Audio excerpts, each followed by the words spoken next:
It was a sunny Saturday morning, and I had just set up for a fun day by the lake with friends. We brought snacks, drinks, and a portable speaker to enjoy some music while lounging on the dock. Everything was perfect until she showed up, Karen, the self-appointed enforcer of HOA rules. With her sunglasses perched on her nose and a clipboard in hand, she marched over, ready to ruin the vibe. "Excuse me?" she called out, her voice dripping with authority. "You can't have more than 4 guests on the dock at a time." I looked around at my friends, all of whom were enjoying the sunshine. "We're just having a good time," I replied. "Isn't that what weekends are for?" Rickety boat tied to the side of the dock. Karen had her own little getaway spot, but I knew it was the only way she could access the lake. If I played my cards right, I could block her off without breaking any rules. "Okay, Karen," I said with a smile. "Why don't we make a deal? If you promise to let us enjoy our day, I'll help you move your boat to the other side of the dock. It's a bit cramped here, isn't it?"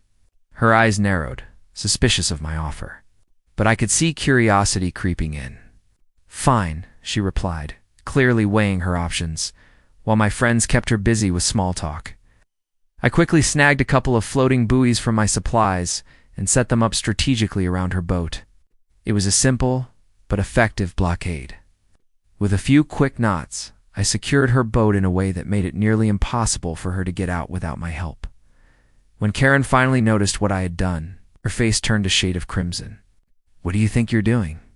she shouted, but I just shrugged innocently. "Said you wanted to keep the dock clear, right? Now you have all the room in the world." I laughed. For the rest of the day, we enjoyed our lake time, music blaring and laughter echoing across the water. Every time I glanced over at Karen, she was fuming, pacing back and forth, but utterly powerless. By sunset, I finally decided to help her out. With a chuckle, I untied her boat and let her paddle away, still grumbling under her breath. As I waved her off, I couldn't help but feel a sense of victory. Sometimes the best way to handle a Karen is to play by your own rules. It was a sunny Saturday morning. It's the kind of day that practically begged for lake adventures. I had everything set up for a perfect day, a cooler filled with drinks, a Bluetooth speaker blasting summer hits, and my friends scattered on the dock, soaking up the sun. Laughter filled the air, and the smell of barbecue wafted from the grill. But just as I was about to flip some burgers, I spotted her Karen, dressed in her typical, business attire, complete with oversized sunglasses and a sun hat that screamed, "I'm here to enforce the rules." She approached with a clipboard in hand. My heart sank. "Excuse me?" she called, her voice sharp as a knife. "You can't have more than 4 guests on the dock at any time." I glanced around at my group.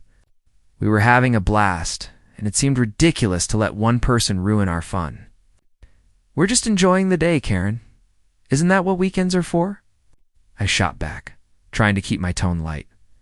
"No, it's about following the rules," she retorted, crossing her arms like a school principal.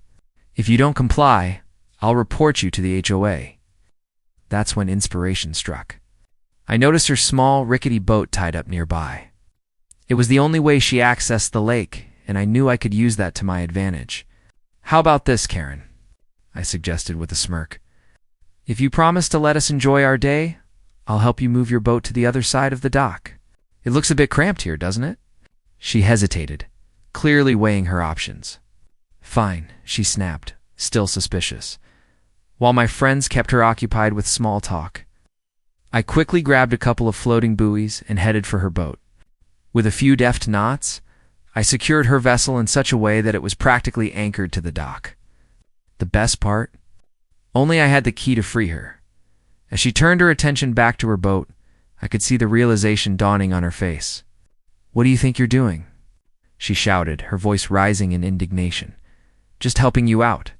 I replied cheerfully. "You said you wanted to keep the dock clear, right? Now you have all the room in the world." For the rest of the day, we reveled in our lake adventure. Music blasting, burgers sizzling, and laughter echoing across the water. Meanwhile, Karen paced back and forth like a caged animal, her frustration palpable. Every now and then she shot us glares that could curdle milk. Every time I glanced over, I couldn't help but chuckle. "Just think of it as a little enforced solitude," I quipped to my friends. She can contemplate the rules in peace. As the sun began to set, painting the sky in hues of orange and pink, I finally decided to let her off the hook. I untied her boat and waved her goodbye, grinning from ear to ear. "Have a great evening, Karen," I called out, trying my best to sound sincere. Her glare could have melted steel, but I didn't care. I had successfully outsmarted the HOA enforcer and turned a potentially disastrous day into a memorable adventure with friends. As we packed up, I couldn't help but feel a sense of triumph. Sometimes the best way to deal with a Karen is to play the game better than they do. And as I drove home, I couldn't wait to share the tale of the day I blocked Karen's only access to the lake. The summer sun beat down on the shimmering surface of Lake Willow Creek, a privileged sliver of fresh water, bordered by the meticulously manicured lawns of the Willow Creek Estates Homeowners Association. It was a perfect Saturday for a gathering, and I, Alex, was hosting a group of friends who'd driven up from the city. They were laughing on my private dock, enjoying the grilled burgers and the sheer relief of being out of the concrete jungle. Then came the rumble, not of thunder, but of the golf cart driven by Brenda Breezy Harrington, the self-appointed guardian of Willow Creek's aesthetic standards and my personal nemesis. Breezy, a woman whose platinum bob was always impeccably coiffed, and whose every utterance seemed to carry the weight of an unwritten HOA by law, braked her cart with a screech. Alex, her voice, already sharp, cut through the easy chatter. "Is that a commercial-grade cooler on your dock? You know the covenants explicitly forbid any cooler over 50 quarts within public view." I sighed, pinching the bridge of my nose. "Breezy, it's a Yeti, and it's on my private property. And I don't recall seeing that particular covenant." "Well, you should read the addendum to Section 3, subsection B. Item 4. And I also see a gentleman loitering." She pointed a perfectly manicured finger at my friend Mark, who was happily dangling his feet in the water. ... who I do not recognize as a resident. Unauthorized use of the lake access is strictly forbidden for non-members. My patience, already thin after a year of her pedantic nitpicking, snapped. "They are my guests, Breezy. They're not loitering. They're enjoying the dock I own.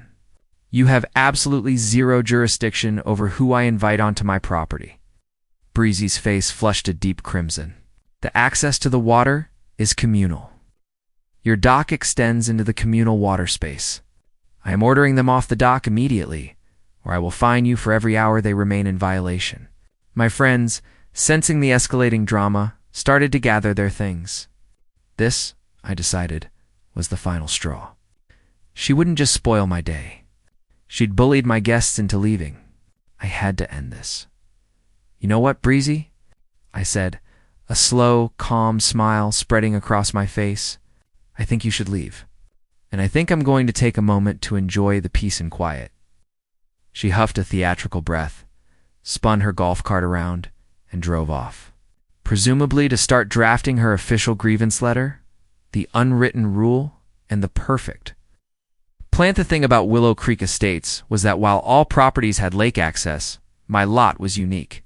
Due to an ancient survey quirk and a steep retaining wall that bordered my southern neighbor's property, the notoriously reclusive Mr. Henderson, the only viable, gently sloping strip of land that led directly to the communal launch, ramp the only place Breezy could deploy her tiny, inflatable sailboat was a 6-foot easement that ran along the edge of my lot.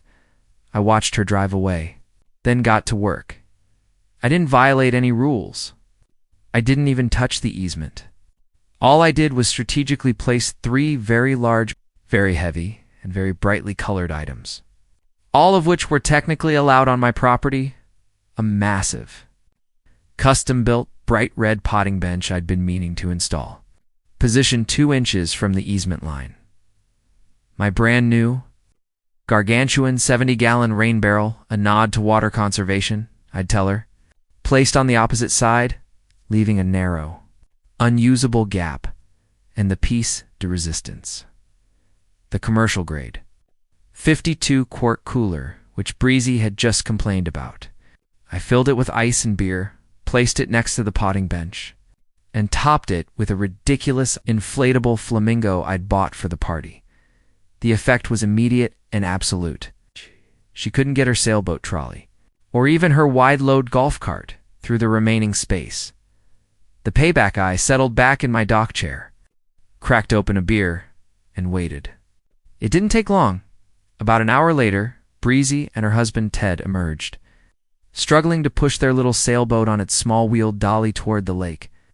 They stopped dead in their tracks at the newly formed bottleneck. Breezy's eyes were wide with a mix of disbelief and mounting rage. Alex. Belief and mounting rage. Alex. Breezy did not simply accept defeat. The silence that followed her humiliation, the quiet absence of her sputtering golf cart and high-pitched demands was, in fact, the calm before the bureaucratic storm 2 days later.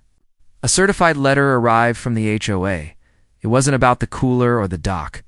It was about something far more insidious. Notice of architectural review violation, unauthorized landscaping and improper erosion. Control. The letter claimed the placement of my potting bench and rain barrel was in violation of a newly interpreted and vaguely worded clause that prohibited any permanent or semi-permanent structures that impede natural water flow or disrupt the common area aesthetic. Fine schedule was aggressive. I knew the potting bench wasn't permanent, and the rain barrel was eco-friendly, but Breezy, as the head of the Architectural Review Committee ARC, had weaponized her power. She had legally created a new roadblock designed to force me to move my items and restore her beloved sailboat access. The weaponization of greenery. I drove my golf cart over to Breezy's house to confront her, only to find her overseeing a 2-man landscaping crew. Alex. I'm sorry about the letter, but rules are rules, she chirped, her voice dripping with false sympathy. The ARC voted unanimously. It was later revealed the unanimous vote consisted of Breezy, her husband Ted, and a proxy vote she'd cast for her elderly, legally blind neighbor. I noticed what the crew was doing. They were creating 2 narrow decorative flower beds not on the easement, but on the communal launch ramp itself. They were technically beautification projects, which, ironically, the ARC was required to approve. What are those? I asked, pointing at the new brick-bordered beds. Oh, these. Just a lovely bit of community improvement, she said with a smug smile. They're just wide enough to deter things like, say, large golf carts or wheeled dollies from being dragged across the delicate soil. We have to preserve our green space, after all. He's using the exact same tactic blocking access with legally permitted items. Her flower beds didn't block my land, but they successfully reduced the communal launch ramp to a goat path, making it nearly impossible for anyone to launch anything bigger than a kayak. She was determined to make life difficult for everyone just to get her own way, calculating that I would surrender first. The master deed and the permanent solution. I didn't surrender. I went home, ignored the violation letter, and spent the entire night reading, not the HOA bylaws, which were a moving target, but the original master deed and the land survey map from 1985. I needed a victory so final, so absolute, that Breezy would be permanently silenced, deep within the decades-old documents. I found it, a clause detailing the lake access rights. It specified that all homeowners had perpetual, non-exclusive access to the lakefront via the common property, but there was a footnote, a tiny, dusty footnote concerning the Henderson property boundary, the land belonging to my reclusive neighbor, Mr. Henderson, whose steep retaining wall defined the southern edge of my property. The footnote confirmed a forgotten detail. The 6-foot easement Breezy used for her sailboat was a private utility easement owned by Mr. Henderson, leased to the HOA for vehicle-based lake access. It was not a communal right-of-way that Breezy could claim jurisdiction over. And crucially, the lease contained an abandonment clause. If the easement was rendered practically unusable by the HOA for 90 consecutive days, the lease would be terminated, and the land would revert to Mr. Henderson's private control. My heart pounded. This was it. The next morning, I drove straight to Mr. Henderson's quiet, fenced-off home. He was a man of few words, mostly interested in his privacy. Mr. Henderson, I began, the HOA has blocked the only viable launch ramp with beautification flower beds. The only other way to the lake is down the hill next to your wall, which is impossible. If the HOA doesn't use the 6-foot easement for 90 days, your lease terminates, and they lose it forever. I then presented my offer. I bought Mr. Henderson two things: a brand new, quiet high-end kayak he could launch from a less used section of the lake, and I paid a contractor to install a beautifully subtle 5-foot decorative fence along his property line, right up against the 6-foot easement. The fence was installed that afternoon. It was completely on Mr. Henderson's private land, and it was the picture of architectural review, its committee-approved beauty. It was also impossible to move. I now had the potting bench, the rain barrel, and a new solid fence blocking the easement. Breezy had no legal way to access the lake with her sailboat. Ever. The final showdown. Breezy appeared at my property the next day, clipboard shaking in her hand, utterly apoplectic. Alex, you have installed an illegal fence. I will fine you until you are bankrupt. I simply smiled, holding up a copy of the master deed.